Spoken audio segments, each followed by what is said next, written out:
thank you so much, and welcome to this session today. Really excited to be here and to talk about accessibility.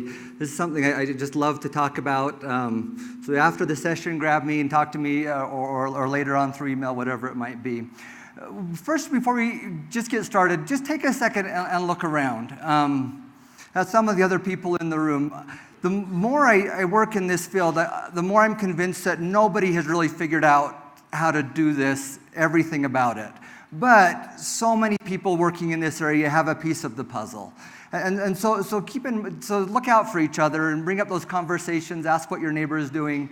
A lot of opportunities for those conversations. As was mentioned, I work at Utah State University. I think my name tag says accessibility guru. My full title wouldn't fit on the name card, but I work in our Center for Innovative Design and Instruction, and a big thing we've been working on over the last year is how can we make our course materials more accessible to students with disabilities, and so that's what we're going to talk about a little bit today. I'm going to show you this slide at the beginning, and then I'll bring it up again at the end.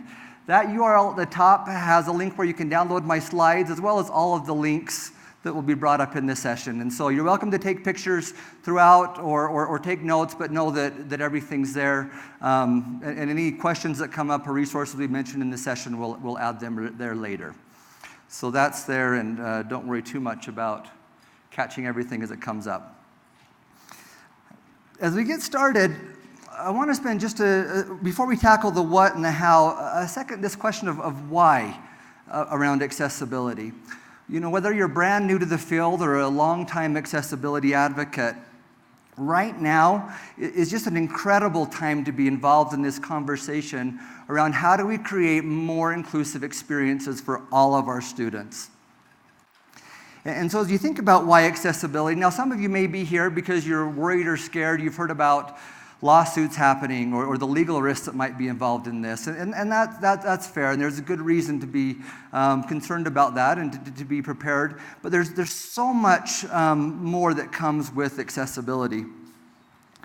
When you make your content accessible, whatever that might be, it becomes automatically almost more usable and more learnable. And that's a big deal when we're talking about course content especially. Making your content more accessible creates a more inclusive experience for all kinds of learners from a variety of diverse backgrounds. And you'll see that over and over again as you work on making your materials more accessible. It used to be the conversation around accessibility often was this idea of why would we take the time and the money, the resources to make something accessible? And some of you may still be dealing with that at your institutions or with people you work with, but increasingly it feels like the question is more now, why on earth would we not make our content accessible to all students? You know, and so if you get that question of why would we do this, consider that, why would we not? Especially with some of the tools that we'll look at today, it's just getting easier and easier. Still takes some time and effort, but the rewards are well worth it. A couple of things I want to talk about before we jump into some tools is just to remember this. I'm going to cover a lot in this session, and if today or any time you're working on accessibility, you start to get overwhelmed, just stop and take a deep breath and remember that accessibility is a journey.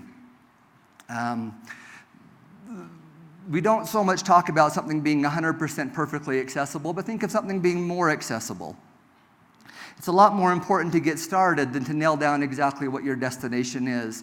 And even though there's always going to be more to do when it comes to accessibility, there's also always something you can do today that will make your content more accessible to someone. The next thing I just want to spend a minute on this is, as we think about accessibility, sometimes we can get caught up in thinking a lot about web content or HTML content, or on the other hand, our file content. HTML, we're talking about in a Canvas course, your wiki pages, assignments, quizzes, discussions, anything you might put in through the WYSIWYG editor that shows up natively in your browser.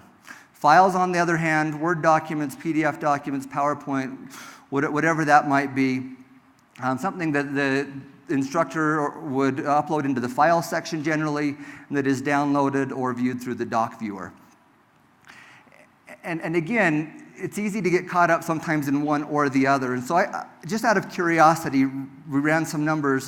This is for our spring semester at Utah State. We had about just over 100,000 HTML pages, right? But then we pulled just those 4 types of files, 171,000 files. And so just because the HTML content is accessible, which is really important, don't forget about the files and how much content and how much of the course experience is there. We'll talk a little bit about HTML content versus file content if you look at some of these tools. Okay, we're going to look at 3 different tools today. Not going to necessarily go into the basics of accessibility. Some of these tools do that for you really well, or there may be that expert on your campus, but we'll talk about how these tools can facilitate the conversation and help you in making your content more accessible. Each tool is really different, and so it's not so much, which is best, but just how does each tool, what functionality do they do, and what are they going to help you with. We're really fortunate today, too, to have someone from each of these tools here. I just want to take a minute to have some individuals stand up, and so you can reach out to that person later if you're interested or want to ask a little bit more about their tool, and they can ask or answer any questions that you might have that I can't answer.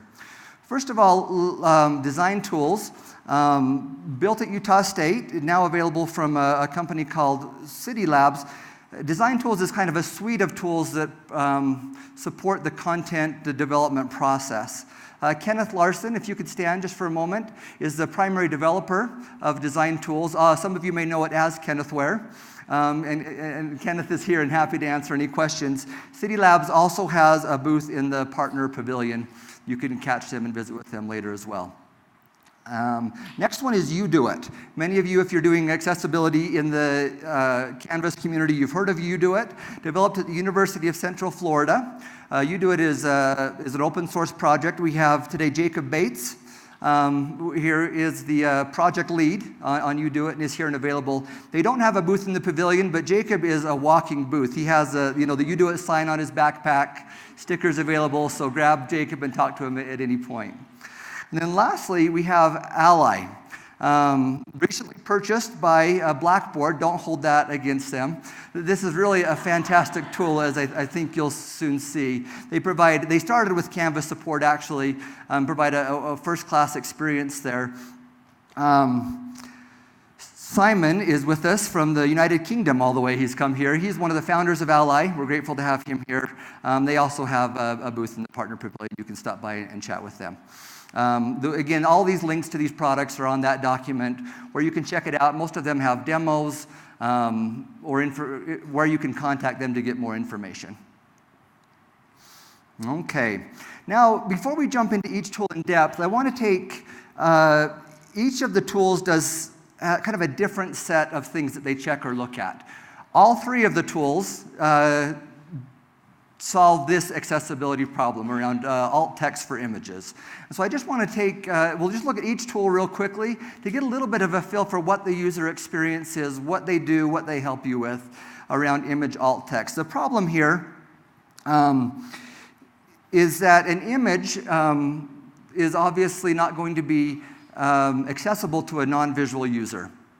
So if you have an image that's important to your content, maybe it's a graph or a chart, someone who is blind and uses a screen reader or low vision isn't going to be able to access the content of that image. In Canvas right now, you can add alt text to an images, but it's really easy to add images without alt text or with incorrect alt text. And so this is one that you'll see quite a bit in your courses as you work with on making them more accessible. Okay, so let's take a quick look at what some of these tools do.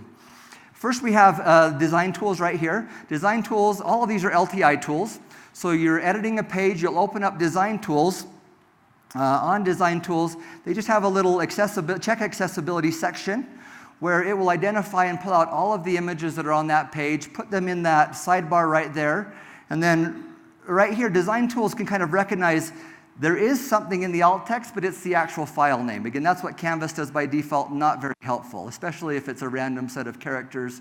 So design tools will tell you, You need to add alt text right here. Go ahead and type that alt text in.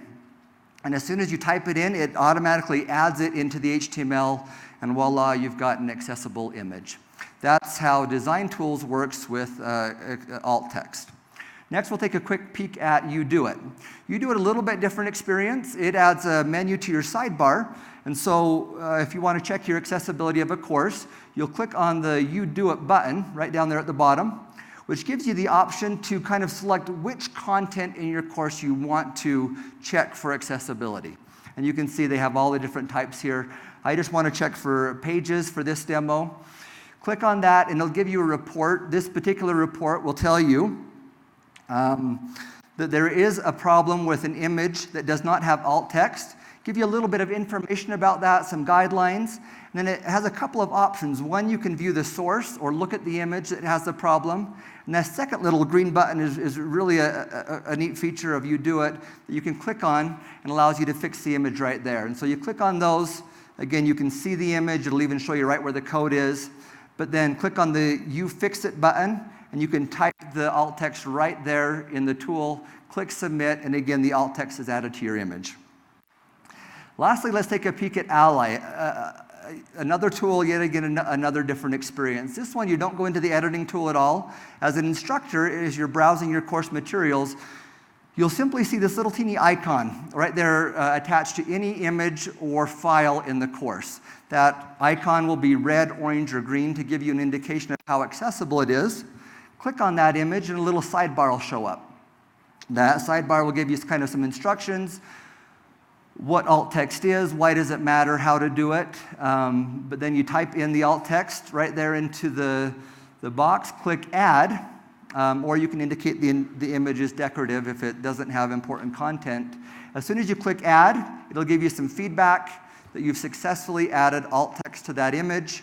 And then when you close that sidebar, you'll see that that little icon that was red will now be green, and you've got an accessible image through Ally. So 3 different tools, same problem. They all tackle a little bit differently, but all provide pretty great user experiences for quickly adding alt text to images. Now let's take a minute and just look a little bit more in depth at each of these tools and some of the differences and unique things that each one does. First, Design Tools. Design Tools is a commercial product, and it checks only HTML content. We talked before about HTML versus files. Design Tools checks HTML content, and it checks content on a page level. And we'll talk about that difference in a little bit. There's a page, you can check content at a page level, a course level, or beyond that. Design Tools focuses on the page level. The specific things that Design Tools looks for are heading structure, alt text, descriptive link text, and it also provides some support around accessible tables and color contrast.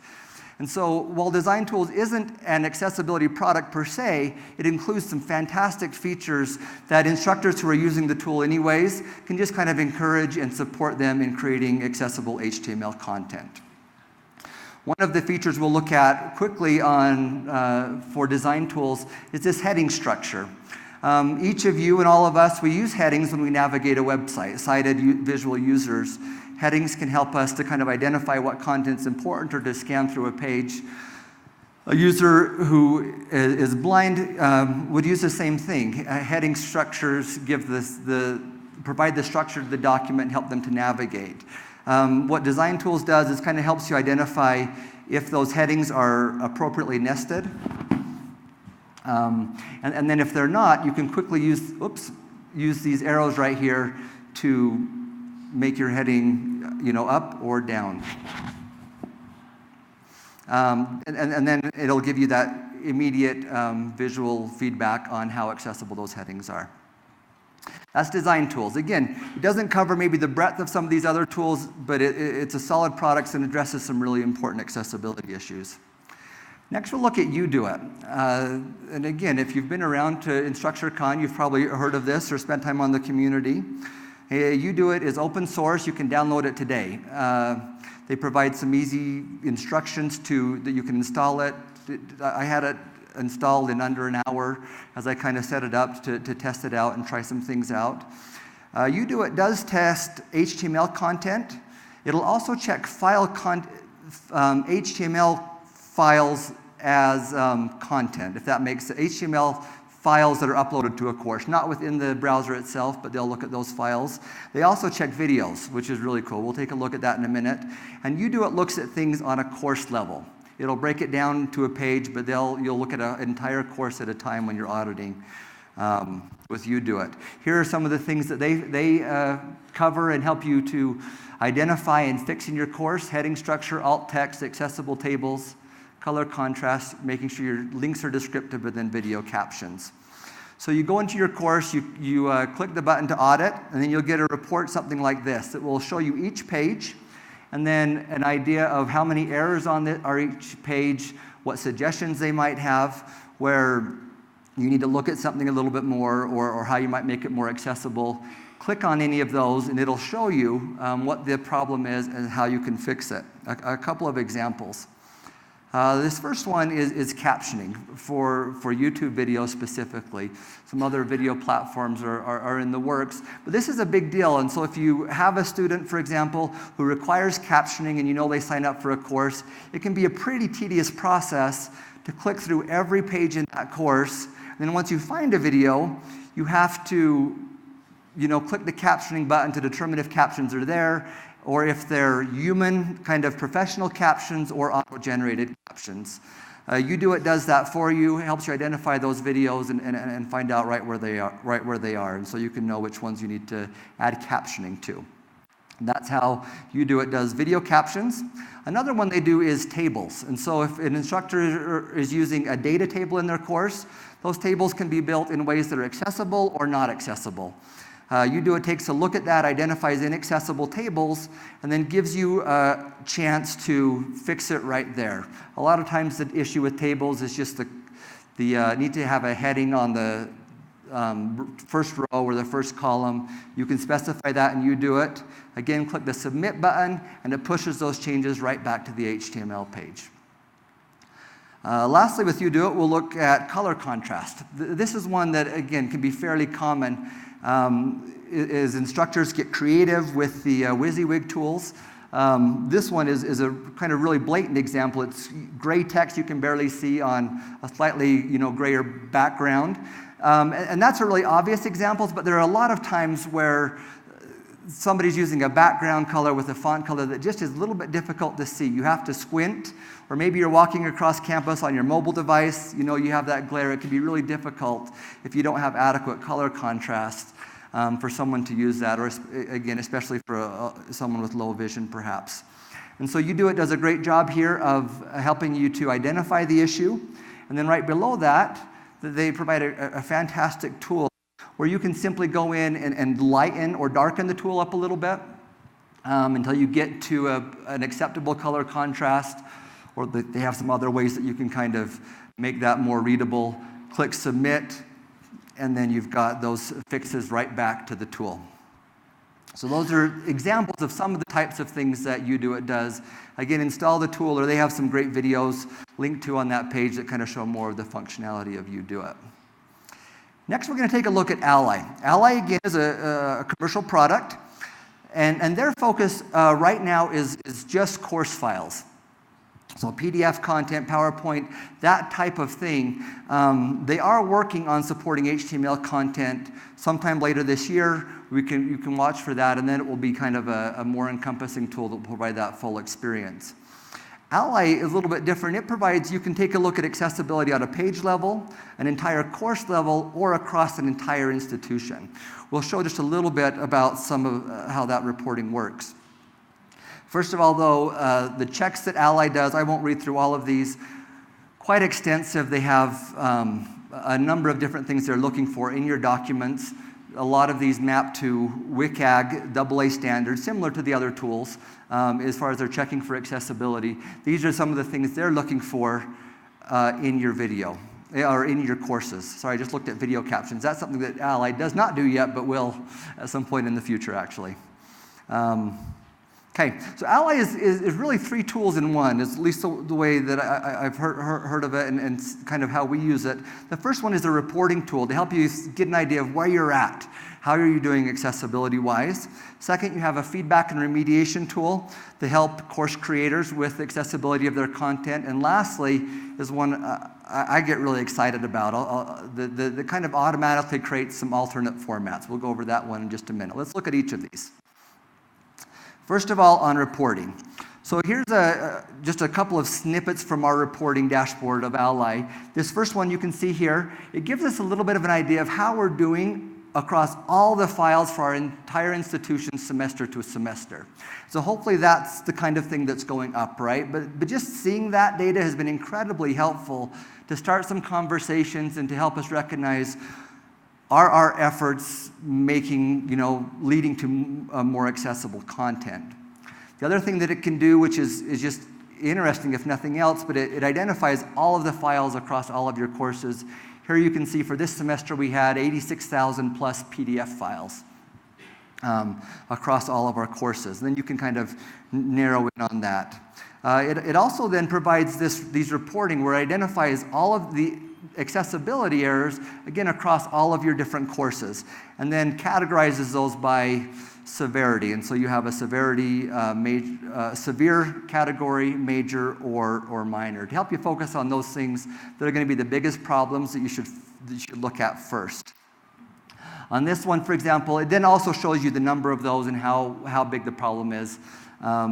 Didn't include that in this screenshot. But if you click on one of these, it takes you to this screen where, again, for this current semester we're in, there are almost 1,400 images, and that many of them have contrast issues with the image. And then it goes down to the course level, and you can see which course, how many students are in that course, and how big the problem is there. Again, to figure out where to target your efforts. You can also look at it from a course level, where here's a dashboard for a management class, for example. And just again, real quick, it shows you the types of files and how many they are. Gives you an accessibility score, and then there's two scores there. Ally does some automatic remediation, where it has a fairly high level of confidence that it can make something more accessible for you without you touching it. It will just do that. And so they'll kind of give you a sense of what that is. Without Ally, the files in this course are about 39% accessible according to their metric. Ally automatically bumps that up to 49% accessible. Certainly not all the way there yet, right? And so from there, you can look at what the specific issues are, click on a specific issue, and it'll show you each file individually that you can identify and start to fix those files in a course. That's the reporting tool and the reporting side of Ally. A lot of great insights we've got from just kind of looking around and figuring out what the issues are on our campus. This next one is the feedback and remediation portion of Ally. And again, this is one where as you browse, the instructor browses the course, or any time they add a new file to their course, within about a minute, that little icon will pop up there, giving them an indication of how accessible the file is or isn't. They click on that little icon, and then this feedback sidebar shows up and tells them what the problem is, provides some guidance, where they can fix that, and then as soon as it's fixed, they just drop it back onto Ally, and it'll replace the file. As soon as you replace the file, it gives you immediate feedback on how much of an impact your changes had, and will identify any further issues you need to work on. So that's the feedback and remediation tool that's available just there for content providers, for content, whoever's creating content. This next part of Ally, again, I get excited about this one. Wherever you can download a file in Canvas, there's a second little option that'll show up there, accessible versions. So you saw a minute ago that we had 86,000 PDFs one semester, right? It would take us a pretty good chunk of time to plow through all of those and make them accessible. Not something that's really on our timeline for getting done anytime soon. So this is where I think Ally really shines. They take your content, use a number of different tools and some kind of magic that they've brewed up. They do a great job, and they'll do a pretty good job of automatically creating accessible versions of your content. And this is even for things like a PDF file, for example, that's scanned in. This is something that like maybe a faculty used it when they were a grad student, copied it, uploaded it to their file. There's no text even on it. They'll do optical character recognition on that, identify the text, identify things like tables, make tables out of those, just a lot of different things that they'll do. And then from that source, you can download any of a number of different versions of that file. So you can get an accessible PDF version, an HTML version of that file, EPUB, electronic braille, or audio. And so you can think about the tremendous, benefit this would have to a number of students with disabilities, but how many of your students in general would appreciate an audio file of a long PDF that they needed to read, right? To listen to on their way to school or while running, whatever that might be. We're really excited to kind of see how this works and how our students respond to it.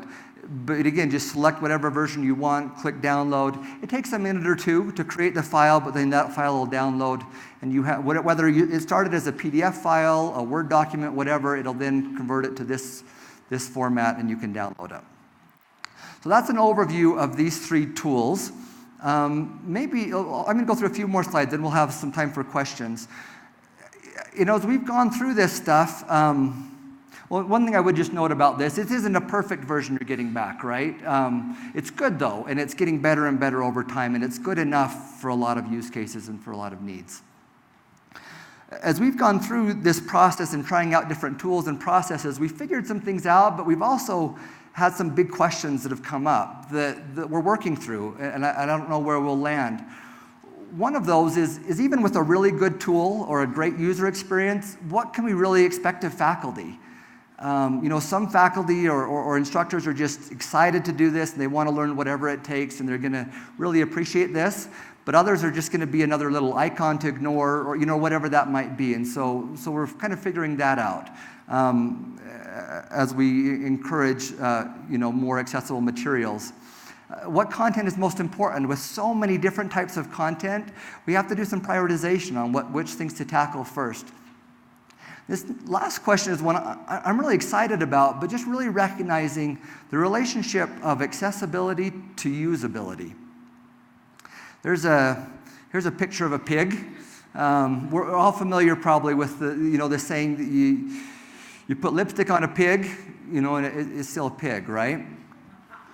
Jared Smith at WebAIM, a great accessibility organization up at Utah State, has this quote. He says, "Applying accessibility techniques on an unusable site or piece of content is like putting lipstick on a pig." So how many of you have ever created and maybe I won't ask for raise of hands, but just think about a beautiful online experience or course. So it's really usable, excited for students to go in and get it. And then you see the faculty in the first week, they upload a PDF that looks something like this, right? And ask the students to go read it.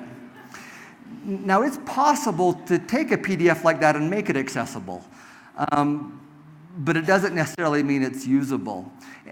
And really thinking about that, do we want to how much time do we spend on making something accessible that's not even usable? And so one of the things that Ally has led us to start to play with is, so I took this PDF, ran it through Ally, and then downloaded the HTML like we just saw, right? I took that HTML and just with a little bit of massaging, copied it into Canvas, and we had all of a sudden a beautiful Canvas page with all of that content. All of a sudden, you have content that's accessible, mobile-friendly, usable. I'm really excited about it. You can also still provide the PDF if you want to kind of see if people need it for a reference or whatnot. But I think sometimes we worry about the course experience, but then when it comes to files, we kind of say, like, boy, I don't even want to go there, right? Because the faculty are creating them themselves, or they got it from another person or whatever. But I think we can start to think a little bit. I don't know where this will go or what impact this would have on students, but it's encouraging to think about what we might do in some of this as we think about accessibility along with usability and where that takes us. I just went through a bunch. I want to take a little bit of time now and just ask if there's any questions about accessibility, course content, whatever it might be. Let's start over here and then we'll come this way. Please. My name is Phillips from Penn State, and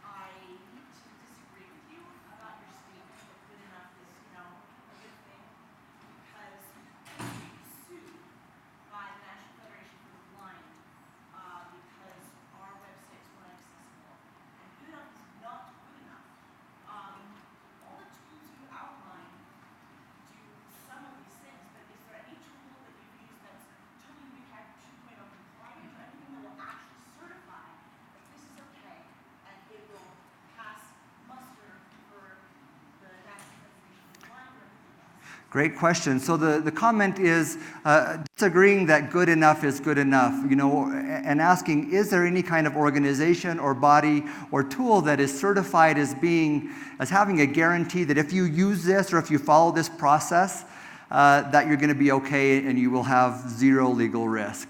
And the answer is to that there isn't any body out there. There are a lot of groups that might certify something or give an approval or do a review on something.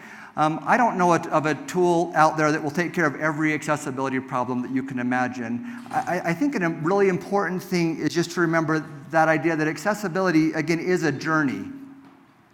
And so generally, and you can look at different lawsuits and different things, but if you're working really hard, if you have an accessibility policy in place, if you have plans, if you're doing the work towards success, a lot of times that's going to be a really big factor in how you're looking at this. And again, so there isn't, a perfect answer out there yet. This is really, videos is a whole other thing. You have all kinds of issues around that, or content. So it's a journey. We're working on it. We're everybody's, these tools will all help in that, but it's not going to take care of the issue.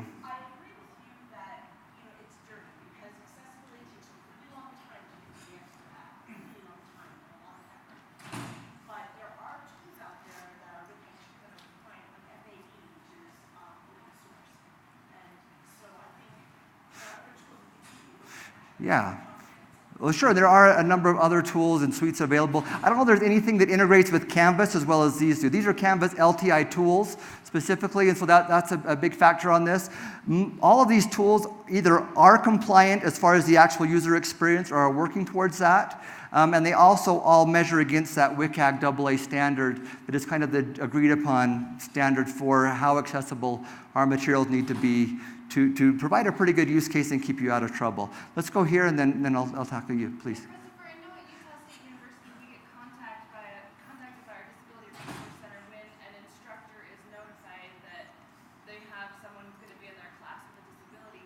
But from an instructional design standpoint, how proactive should we be, even if an instructor hasn't been notified or hasn't notified you? Should we always be doing these things? Should we be preparing and getting our videos captioned, or how do you feel, how proactive should we be? Good. The question is, so if there's a student identified in a course that needs a certain type of accessibility, that's a top priority, right? Something you absolutely need to take care of.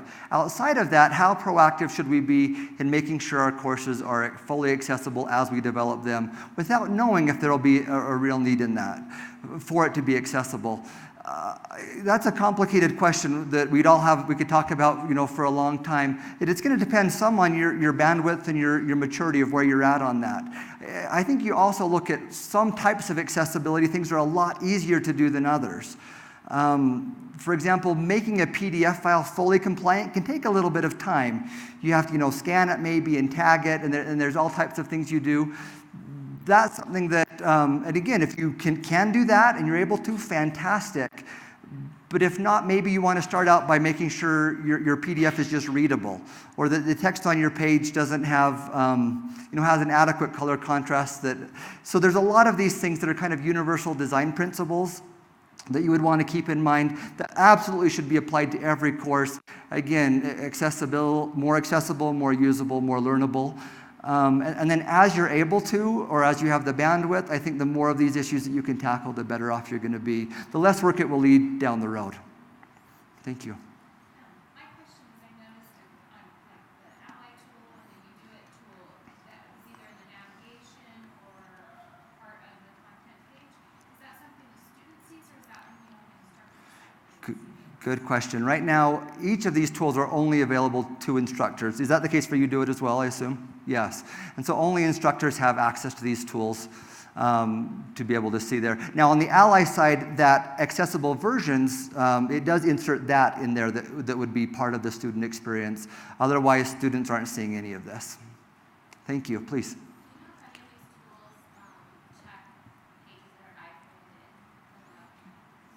Good. So the question is, so you have a web page, and then inside that web page you have an iframe. I don't think we're doing that. That's not something that's going to be covered yet. And so that's an example of the type of thing. It's going to be difficult to do for some technical reasons.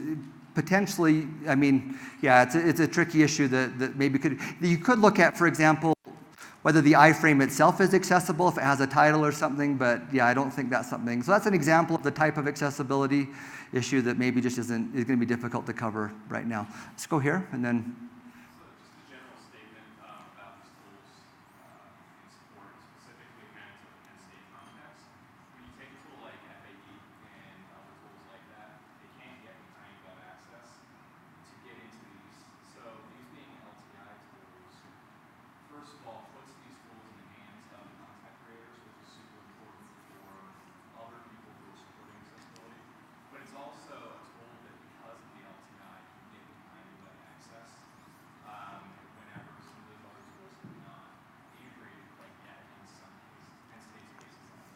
Yeah, so the comment is there are a number of fantastic external auditing tools, but it can be a challenge to get behind the Canvas login, and to maybe, and also the idea of putting these tools in front of instructors and helping there to be fewer problems to begin with is a big deal. No matter how big your accessibility team is, I mean, nobody can tackle and fix all of the accessibility problems that might exist. Right here, please.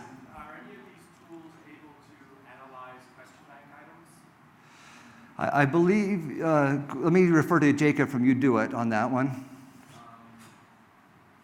can't say for sure. I think we were reading question prompt, but we're not looking at the possible answers. So just the question itself is what UDoIt covers right now. That may be on the roadmap of some of these other tools down the road. Yeah, any file that gets linked, we check that. Oh, good. Inject those dials. So if your question bank refers to another file, it will check that as part of the Ally audit. Thank you. And lots of questions. One of our biggest problems with 508 compliance is actually publishing content that the faculty are either, embedding in their course or listening out to. Do any of these tools address that in any way, or is there any? Yeah, it's a really good question. So the question is, a lot of the challenges around accessible content comes from third-party or outside content that you bring into Canvas or that you're utilizing as part of your course, and do any of these tools support that? And so some of those tools actually bring the content into Canvas as Canvas content, and as long as they do that, then these tools would work just as any other content. One challenge I would give to everybody today, if you go over to the pavilion and talk to vendors, any publisher you ask, bring that up. I've made a point, I've got a whole bag of swag, because I've tried to talk to almost everybody, what are you doing about accessibility? The more they hear that and realize it's an important thing, the higher that'll be on their priority list. But sometimes third-party content just isn't possible to make accessible. Well, okay, a couple more questions, and I'll stick around as long as needed after, as well as some of these other product owners to visit with you. Question back there, please.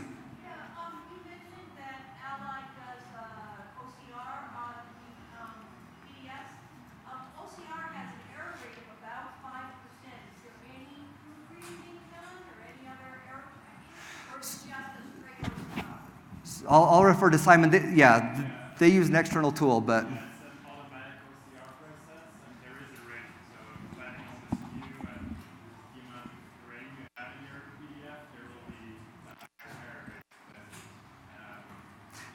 Yeah, so OCR isn't going to be perfect. It uses, and there may be, depending on the quality of the file, you may need to do some proofreading afterwards. To wrap up again, please do take a look at that URL and reach out to me with any other questions that you might have. But I'll stick around after as long as needed to answer any questions. Thank you so much.